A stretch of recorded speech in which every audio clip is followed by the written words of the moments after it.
I want you to close your eyes for a second, okay? Mhm. Maybe keep them open if you're driving. Right. But picture this. Right. Safety first. Exactly. Oh. But just imagine, you've got the king of rock and roll, Elvis Presley, crooning one of his most heartbreaking songs. Okay.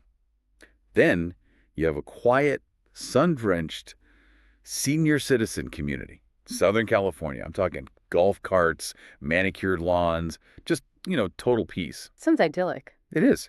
And then, crashing right into the middle of that serenity, you have a high-stakes political showdown over the placement of a sexually violent predator. It sounds like the setup to a fever dream, doesn't it? Or maybe a dark comedy script that got rejected for being, too unrealistic. It really does. But this isn't fiction. This is a very real, very messy situation that unfolded in Menifee, California around 2021 and 2022. Mm-hmm. And at the center of it is a protest method so unique, so bizarre, and apparently so effective that we just had to do a deep dive. We are talking about the Ballad of Menifee. Or, more specifically, a parody song. It's titled The Ghetto, written and performed by a local resident who goes by the incredible name of Donnie Doom. Donnie Doom. I mean, that sounds like a comic book villain or maybe a professional wrestler. Right. But in this case, he became the voice of a community that was really on the edge. So today, our mission is to explore how creative expression, specifically this parody of a classic Elvis sweeper, was used as a weapon of political protest. And how this karaoke track allegedly cut through all the bureaucratic noise way better than standard complaints could. Yeah, we're going to analyze the lyrics to see exactly what kind of message Donnie was sending. Because, spoiler alert, it starts sad, but it ends somewhere. Oh. So, terrifying. And just a heads up for everyone listening, the source material here is pretty raw. We're dealing with a community in genuine distress and a song that uses some very sharp, even aggressive imagery to make its point. It's a collision of the absurd and the deadly serious. Exacts. Well, let's unpack this. Let's get into it. First, we need to set the scene properly because context is everything here. We're in Menifee, California. The timeline is roughly 2021 through 2022. Paint the picture for us. What kind of place is this? Menifee's, well, especially the area we're discussing, it's a haven for retirees. Okay. So think about what that implies. It's a place designed for safety, for quiet, for the golden years. You move there to get away from the chaos of the city. We're expecting slow speed limits and friendly neighbors. Exactly. But then that tranquility is just shattered. What happened? The central conflict was a court order. The authorities were planning to place a sexually violent predator, often abbreviated as an SVP, into a residence right there, right in the middle of that senior area of Menifee. Okay, I want to pause on that term, SVP, because I think a lot of people hear that and just think bad criminal. But it's more specific, isn't it? Why is that distinction so important here? It's absolutely crucial. An SVP designation isn't just a standard criminal record. This is a label applied to individuals who have been convicted of sexually violent crimes and, critically, have been diagnosed with a mental disorder that makes them a danger because they are likely to engage in that kind of behavior again. So we aren't just talking about someone who made a mistake 20 years ago and is trying to rebuild their life. No, not at all. We're talking about someone the legal system has flagged as extremely high risk for reoffending. And that's why the placement is so controversial. Exactly.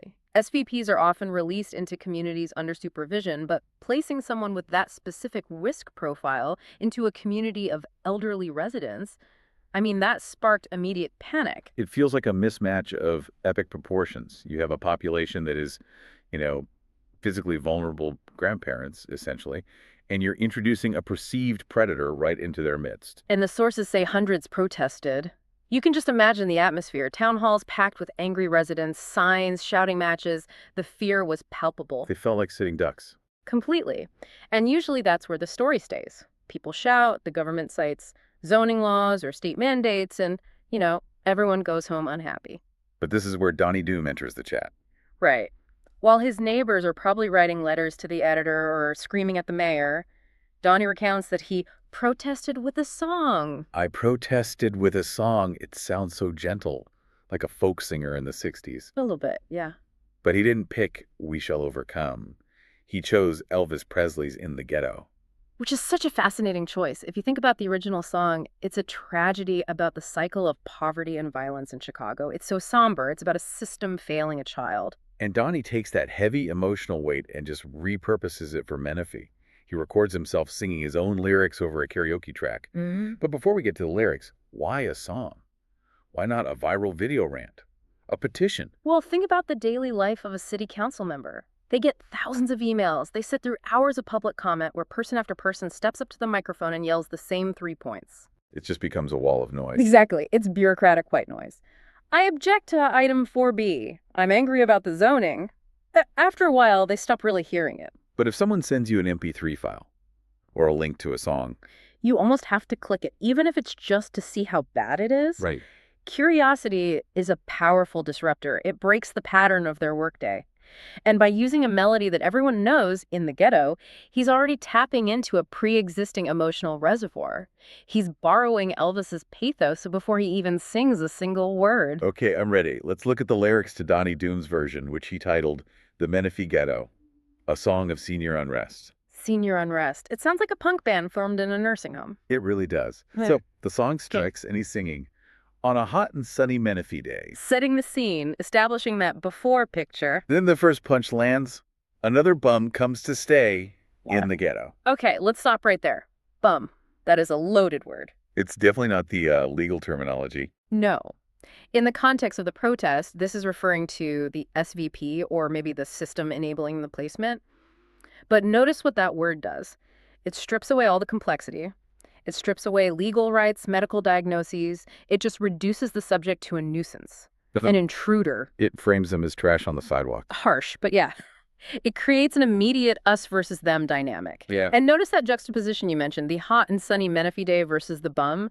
It establishes that the community was perfect until this thing arrived. The song continues, and he leans hard into the victimhood angle. He sings.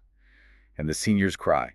Because if there's one thing that we don't need, it's another bum in Menifee. And the seniors cry. That is the emotional hook. He isn't citing the penal code here. He isn't arguing about property values. He is citing the tears of the elderly. It's manipulative, but in a very effective way. Oh, it's classic persuasion. He's positioning the residents as helpless, vulnerable, in need of a savior. So if you're a politician listening to this, you aren't hearing a constituent with a policy disagreement. You're hearing a grandmother crying in fear. That is incredibly difficult to ignore without looking like a monster. But then the song shifts. Yeah. It stops being just about the bum coming to town, and it turns its sights on the people in charge. This is where it gets personal. The appeal to authority section. He sings, Lisa, don't you understand seniors need a helping hand? Now, we don't know who Lisa is. The source doesn't specify. She could be a city planner, a council member, a state rep. Does it even matter who she is? Paradoxically, no. The fact that he uses a first name, Lisa, that's the weapon. How so? Think about when you call customer service. You're yelling at the company, but the moment you say, listen, Karen, or listen, Steve, the dynamic changes. It pierces the corporate veil. It breaks the anonymity of bureaucracy. It basically says, I see you, Lisa. You aren't a nameless department. You are a person, and you are failing us. And he doubles down on that failure, too. The lyrics go, or we're going to get real angry at you someday. Take a look at Menifee. Are you too blind to see? Or do you simply turn your head, look the other way? Are you too blind to see? That is a direct accusation of willful ignorance. He's saying, we know that you know the danger, and you are choosing to look at your phone instead. He's shaming leadership. He is. It's accountability through guilt. And there's a subtle threat building there, too. We're going to get real angry at you someday. Which leads us to the third verse. And I have to be honest, when I read this part of the transcript, I actually did a double take. Okay. Because up until now, the song has been sad, pleading. It's been seniors cry, need a helping hand. It's been the victim narrative. But then the mood changes completely. The lyrics go. Yeah. Then one day in desperation, seniors had enough. Desperation, that is the key word. He's setting up a justification for what comes next. And what comes next is absolutely wild. He sings, they grab their guns and pepper spray. Let that image just sit in your mind for a moment. The bums try to run, but they can't get away. Another bum had to pay. And then the chorus kicks right back in the ghetto. Wait, hold on. We went from Lisa, please help us, to Grandma is locking and loading. We did. The senior unrest has gone kinetic. They grab their guns and pepper spray. I mean, it's such a specific, chaotic combination. It sounds like they emptied out their purses and nightstands and grabbed whatever was there. It creates this terrifying visual of vigilantism. But you have to analyze the psychology of it. He's articulating a scenario where the social contract has failed so completely that the retirees, people who should be playing bridge, are forced to become a militia. Another bum had to pay. That implies The letter that implies they caught him. they did something about it. It implies mob justice. It implies violence. Do you think he meant this literally? Yeah. Was this a genuine threat? And that is the genius and the danger of the parody format. Go If on. you stood up at a city council podium and said, if you don't fix this, we are going to grab our guns and hunt this man down, you would likely be arrested. Oh, for sure. You'd be escorted out by security and put on a watch list. Right, that's a direct threat. But because it's sung to the tune of Elvis, because it's karaoke, it creates this layer of plausible deniability. He can say, oh, it's just a song, it's art, it's satire. I'm just doing a character. Exactly. But the underlying message, the threat of potential violence and just absolute unhinged desperation that remains fully intact. It's a way to deliver a very hard, very illegal threat wrapped in a soft cultural blanket. So Donnie Doom takes this recording, this ballad that starts with Sunshine, and ends with a vigilante hit squad. And he sends it directly to the city of Menifee. The moment of truth. And we actually have an account of the response. Mm. Donnie mentions a reply from Councilman Matt Leismeyer. And this reaction, to me, this explains everything about why this tactic worked. Break it down for us. According to the source, the councilman said two things. First, he chuckled at the parody. Okay, step one. The humor lowers the defenses. He chuckled. He didn't immediately delete it. He didn't forward it to the legal department, at least not initially. He engaged with it as entertainment. It's Elvis. It's funny. But then came the second reaction. He said, then the message hit him hard. And this is the Trojan horse effect we talk about in communication theory. How do you mean? If Donnie had sent an angry email, the councilman's defenses would be up. He'd be in damage control mode. But the humor disarmed him. It opened the door to his psyche. Right. And once that door was open, the reality of the seniors' fear and the terrifying image of them taking justice into their own hands walked right in and sat down in his brain. It created a disconnect, didn't it? The melody says safe and familiar, but the lyrics say chaos and violence. Cognitive dissonance. His brain couldn't reconcile the two, so he had to pay attention.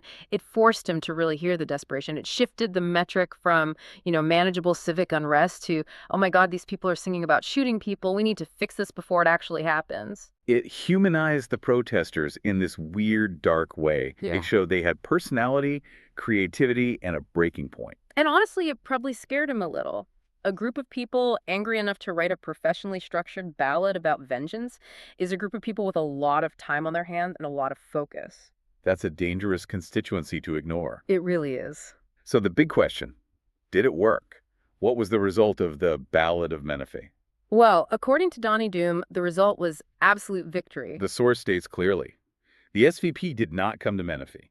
And Donnie's conclusion is just, bottom line, we won. Now, we have to be realistic here. Did a single MP3 file stop a court order? Well, it's unlikely that a karaoke track overturned a judicial placement order all by itself. I mean, there were hundreds of protesters, legal maneuvers, zoning arguments, likely intense back-channel pressure. But the song was the catalyst. I think it was the emotional anchor. It gave the movement a soundtrack. And crucially, it provided a story that the politicians could understand. It wasn't just NIMBY, not in my backyard. It was the Ballad of Menifee. It turned a bureaucratic dispute into a narrative about survival. It's a wild story. You look at those lyrics again, the bums try to run, but they can't get away. It's dark, dark stuff. But it got the job done. It highlights a truth about local politics that we often ignore, which is that visibility is currency. And sometimes, to be visible, you have to be a little bit weird. You have to step outside the bounds of polite protest. So what does this all mean for us? For the listener driving to work right now? I think it's a lesson in the power of the medium. If you have a message that isn't getting through, whether it's to your boss, your city council, your homeowners association, maybe you're just using the wrong format. Donnie Doom didn't have a law degree. He didn't have a high-powered lobbyist. He had a karaoke machine and a lot of nerve. And he had the king. He leveraged cultural iconography to amplify a hyper-local issue.